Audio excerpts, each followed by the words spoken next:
Welcome, one and all, to The Late Show. I'm your host, Stephen Colbert, and I gotta say, it's good to be back. We were on break last week. I had a marvelous time, from what I remember, and the president's a little bit on break right now. The president has fled the country, knowing we were back on the air. He's on the second leg of a four-nation tour we're calling... Why in the world is Donald Trump?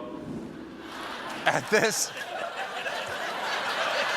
very moment, Donald Trump is in London on an official state visit, and today was full of royal mixers, including this afternoon when Trump and the First Lady had afternoon tea with Prince Charles and wife Camilla.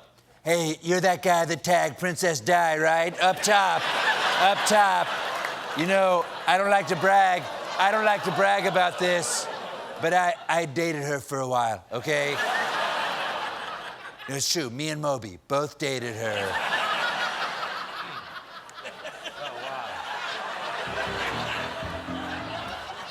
He dated Queen Amidala, sorry about that. Trump also met with the Queen and greeted her with the ceremonial fist bump. Come on, man. He got the classic royal tour, complete with a review of the famous royal guardsman. How do you get your hair that much height? What do? I cannot imagine how much Aquanet you've got up there. Hey. Nobody smoke around this guy. Watch his hair. Then there was a traditional exchange of gifts. Queen Elizabeth gave Trump a first edition copy of Churchill's World War II book. Look, thank you so much, but don't tell me how it ends, all right? I really like that German Charlie Chaplin who invented the high five. Really, I forget his name. What? Wow. We're off to a good start. Wow. First night back after vacation. Now, Queen also led Trump on a tour of the royal collection where he learned about British history. Enough books, Liz. Boring. Show me the wizards. I know you got them around here someplace. Yeah. Jared and Ivanka were there, not with their dad. They were too busy haunting Buckingham Palace. Yes. Listen, children. Yes, children. Sometimes at night, if you listen closely, you can still hear them having no business being there. Woo! Oh, is that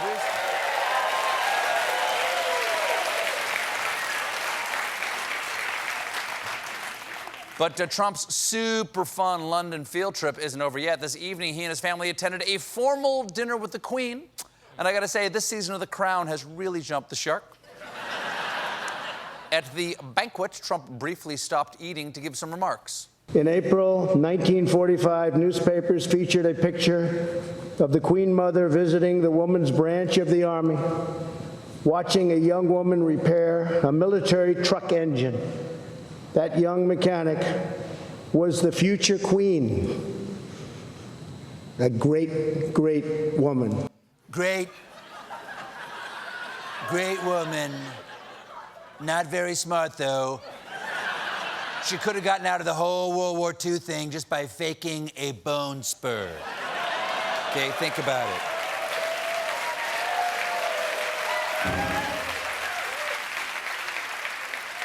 The whole Trump caravan was there, including Treasury Secretary Steve Mnuchin, who walked to the royal banquet alongside Duchess Kate. Princess, if you would just kiss me, Princess, I will still be a giant frog.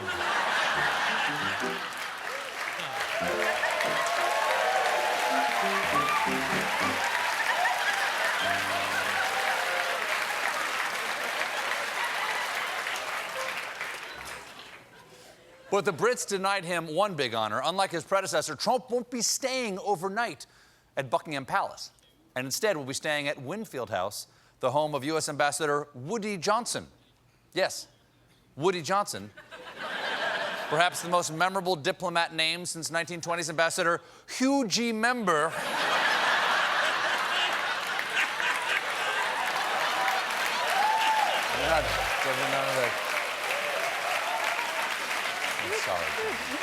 I'm sorry. You're a nice person. I don't know. I'm sorry. John is so much nicer than this show. But it's not personal, folks. It's just that Buckingham Palace is reportedly unable to host the Trumps because of ongoing renovation work that began in 2016. Oh. Mr. President, I'm so sorry. We would love to have you stay here, but the chimney sweeps are cleaning the loo, and it won't be done until 2020, or God help us, 2024. Now,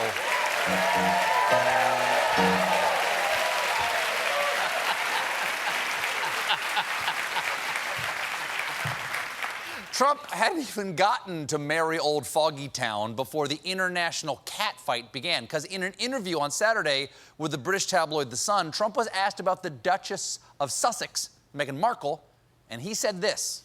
She said she'd move to Canada if you got elected. Turned out she moved to Britain. Well, that would be good. There are a lot of people moving here. So what can I say? No, I didn't know that she was nasty.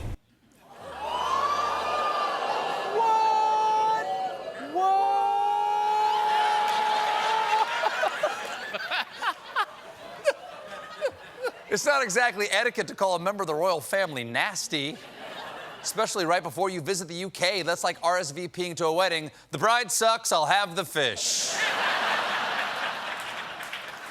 When the outrage started over there about what he said, Trump immediately tweeted a sincere and heartfelt lie. I never called Meghan Markle nasty, made up by the fake news media, and they got caught cold. Will CNN, New York Times, and others apologize? Doubt it. And will the Queen apologize for being a hatchet-faced harpy with ice water in her veins, which is a terrible insult that I never said? Where's my apology? Fake me. Fake me. Oh, my. Now, here's the deal, though. Meghan Markle will not join other members of the royal family in meeting with the president, as she is on maternity leave with their 3-week-old son, Archie. Oh, that's sad. I was hoping they would meet. I was really looking forward to the new reality show, The Duchess and the Douche. The Douches? The Duchess and the Douche. Yeah. Last week, Trump was across the other, much larger pond for a state visit to Japan. The big story was that prior to his visit, the White House wanted the U.S. Navy to move the warship USS John McCain out of sight. Yes, Trump would have been enraged if he saw a ship with his arch nemesis on it. That's why the Navy also asked to hide the USS Salad. Apparently, I got something in. I got something in. Hey, hey, Maddie. Apparently, the Navy placed a giant tarp over John McCain's name and then hit it with a barge. A tarp and a barge? That seems like overkill. Here he comes! Tarp it, barge it, then throw it in the ocean. What do you mean it floats?